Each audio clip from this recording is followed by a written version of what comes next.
Телеканал «Царьград» в предвкушении премьеры. Уже завтра, 12 марта, стартует новый проект под названием «Грозный взгляд». Что это за программа? Поговорим в обратной связи с Джамбулатом Вахидовичем Умаровым, министром Чеченской Республики по национальной политике, внешним связям, печати и информации. Здравствуйте, Джамбулат Вахидович. Многие начнут, под нашей с вами программой писать комментарии, почему на Первом Русском должна выходить программа с ведущим чеченцем, который будет нам рассказывать о своем взгляде на те или иные проблемы. Как вы это видите? А как же иначе? Мы к чему идем? Мы идем с вами к укреплению государства многонационального, да? Значит, нам нужны импульсы. Значит, мы должны понимать, что из себя сегодня представляет Россия, ее окраины, ее народы, как через призму их сознания, как они смотрят на ту современность, которая представлена в России и за ее пределами. И я думаю, что мы уже говорили об этих импульсах.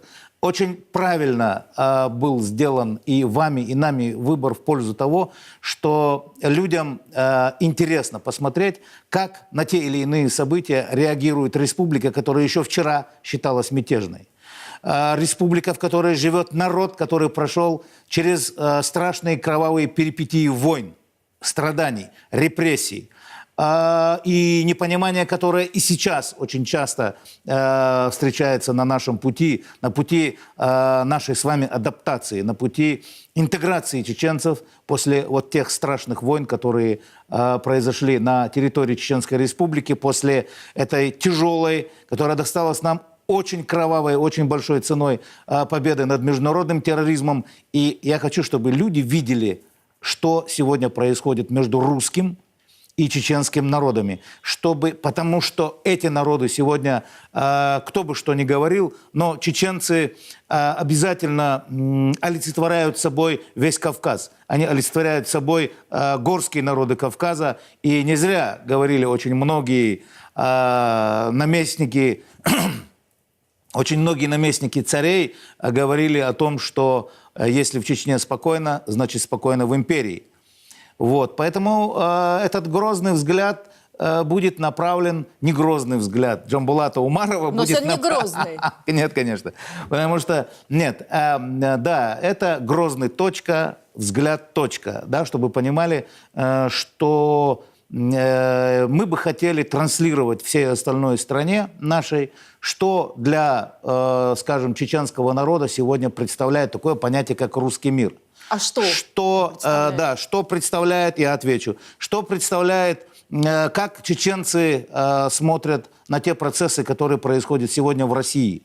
Как чеченцы смотрят на общекавказскую тематику, как они смотрят на отношение к нам с Запада, вот эта санкционная политика. Поддерживают сегодня чеченцы, которые вчера еще считались чуть ли не врагами, да? Поддерживают ли они эти взгляды, или же нет, наоборот, они готовы встать вместе со своими русскими братьями на защиту границ огромной страны.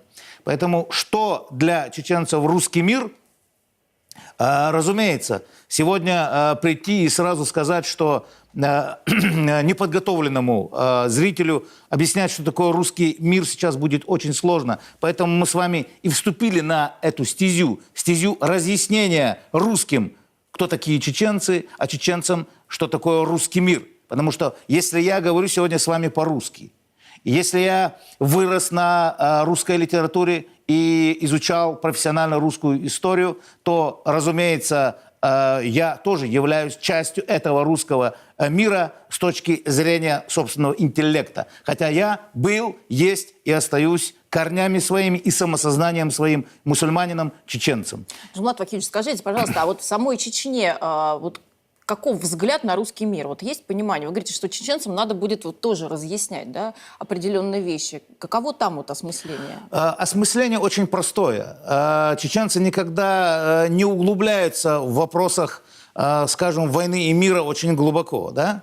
Ну, например, сегодня, если, скажем, русский руководитель, глава государства, выстроил некий мост доверия, если мы, проведя референдум, проголосовали за то, что мы остаемся в Российской Федерации, такая возможность была дана, это, вот этот мост между Ахмадхаджи Кадыровым и Владимиром Владимировичем Путиным, он показал, что все-таки у нас с вами есть много общего, у нас есть общие задачи, и дальнейшая война, дальнейшее противостояние просто бессмысленно. Эти два человека сумели это объяснить и русскому народу, и чеченскому народу. Сейчас вот все те тернии, вот эти вот больные исторические мозоли, эпизоды из нашей общей истории, нам через этот путь, через этот тернистый путь все равно приходится проходить. И мы его пройдем. И проходя этот путь, мы с вами становимся сильнее, мы с вами становимся терпеливее. И сегодня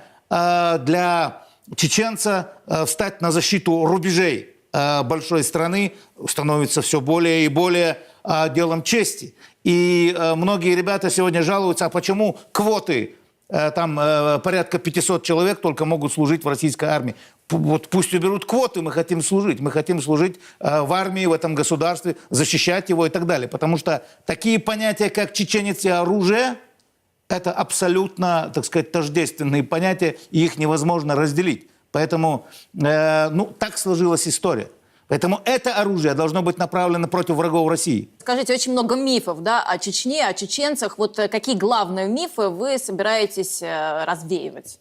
Самый главный миф о Чечне и о чеченцах – это врожденная такая... Воинственность? Нет, воинственность – это немножко другой вопрос. Вот такая враждебность по отношению к русскому народу. На самом деле это неправда. Это все ложь. Например, мифы о том, что чеченцы – это террористы изначально. Все в то время, когда никто не знает, что несколько тысяч наших ребят погибло только в последнее время, это конец 90-х, начало 2000-х, погибли 1500 наших ребят, полегло в борьбе с международным терроризмом. Вот это надо развивать, об этом надо рассказывать, и в своем грозном взгляде я буду проливать на это свет и очень часто делать такие экскурсы в историю для того, чтобы люди понимали, что чеченец всегда верен слову, чеченец верен своему долгу. Главное, чтобы он видел, что по отношению к нему проявляется доверие.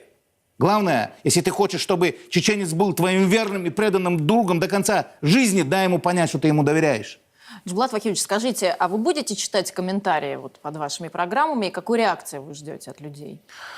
Вы знаете, я не жду особо одобрительной, восторженной реакции, потому что если бы эта реакция была априори, я считал бы, что все будут мне там рукоплескать, значит, эта передача была бы не нужна. А если мы с вами действительно хотим бороться со стереотипами, а люди и с той, и с этой стороны стереотипами больны, все любят сейчас делать экскурсы в историю, да, но мало чего знают. Потому что эту историю в основном пишут, со всех сторон пишут те, кто как в ней заинтересован, кто как политически ангажирован в данной ситуации. А я, как член Изборского клуба, я должен понимать, и что моя главная задача – это события, это точные даты, это документы, это архивы. То есть я буду всегда показывать, всегда демонстрировать то, что я имею достоверный научный и аналитический фундамент. И что просто так я ничего ниоткуда не беру. И все эти мифы, они будут развеяны. И я думаю, что ждать от людей какого-то восторга в данном случае просто-напросто не приходится. Я думаю, что комментарии будут критичными. Но не беда, это хорошо. Если ты ныряешь в океан, то ты всегда должен понимать, что может подплыть какая-нибудь акула и укусить тебя, да? И как волка боишься, да, в лес ходить тоже не надо. Поэтому, разумеется, мы покажем волкам, что мы их не боимся. И самое главное, докажем всему миру, что это наш общий лес, в котором мирно должны жить и медведи, и волки. Чтобы везде было все хорошо, чтобы все остальные чувствовали себя, жители этого леса, чувствовали себя стабильно, мирно и спокойно. Джамбулат Вахидович, я воспользуюсь своим служебным положением, потому что у меня есть вопрос, который меня действительно очень интересует. Да? Пусть мой вопрос будет первым от, так сказать, вашего уже потенциального телезрителя. Скажите, пожалуйста, а страшно ли сегодня вообще ехать в Чечню человеку из российской глубинки, вообще из Москвы, вот девушке насколько опасно там находиться, потому что, ну, вот мы читаем всевозможные издания, либерально направленные, где, ну, там просто ужас. Поедешь в Чечню, живым не вернешься. Ну, я не знаю, может быть, такой красивой девушке, как вы, может быть, и опасно с той точки зрения, что, да, тысячи глаз кавказских мужчин будут, так сказать, смотреть вам вслед и навстречу. А если серьезно, то, вы знаете, там не просто мирно, там не просто спокойно, там есть какая-то своя атмосфера, есть атмосфера чуда. Потому что люди, у которых сидят вот эти стереотипы, с которыми мы будем бороться с вами, в том числе в рамках этой программы и в рамках проекта, который мы сейчас с вами презентуем. Так вот, надо, чтобы люди приехали, и вот этот стереотип в виде вот этих страшных лент, этой разрухи, этих бандитских вылазок, этих всех, так сказать, террористических актов, этих обугленных домов, этих горящих прорванных труб, в общем, всего этого ада.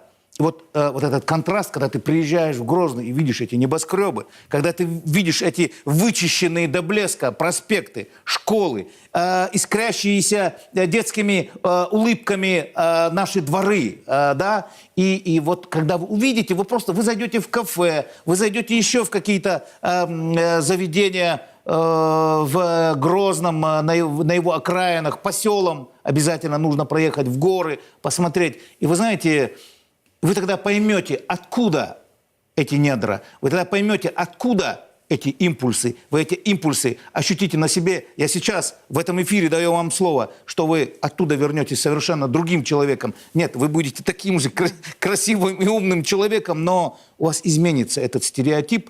И поэтому, говоря о том, как я буду реагировать на комментарии там, и так далее, не надо реагировать. Надо больше дать возможности людям узнать, что такое Кавказ, что такое Чечня, что такое менталитет. Ну, и еще я вот уже предвижу, какого рода могут быть комментарии и вопросы, в том числе и критично, да, там настроены относительно того, что импульсы вот для восстановления Чечни все были взяты из, там, скажем, российского бюджета, да, потому что нас очень любят считать вот бюджетные деньги. Почему именно в Чечню, а почему именно не в сибирскую глухую деревню? Эти мифы мы тоже с вами развеем. Это очень правильный миф. Очень правильный миф. И вот эти вот стереотипы. Вот давайте прекращать кормить Кавказ. Пардон, ребята, а чем кто кормит Кавказ? Кавказ – это часть России. И вообще, вы знаете, эти цифры, они в головах людей, все думают, что какие-то страшные потоки идут в Чечню. Развиваю первый миф. Или второй уже, я не знаю, какой по счету. Но один из мифов, да, я развиваю. Вот 80% того, что сейчас увидят в Чеченской Республике, официально вам это заявляю, это внебюджетные средства.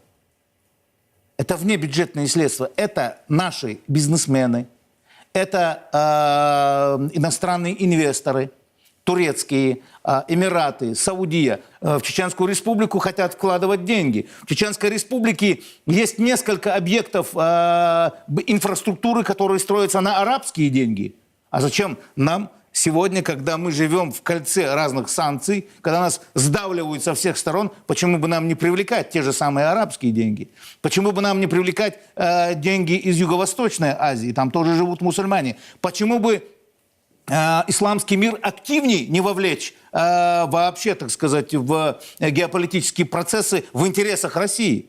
Почему бы этого нам не сделать? Это, кстати, тоже наш негрозный взгляд из Грозного. Потому что Чеченская Республика во главе с Кадыровым, вот мы говорили там о внутриполитических каких-то процессах, будем говорить, а мы с вами скажем о внешнеполитическом аспекте, мы скажем о том, как Кадыров сегодня, делегированный Путиным в исламский мир, каким образом, какую пользу он приносит для России. Об этом мало кто говорит.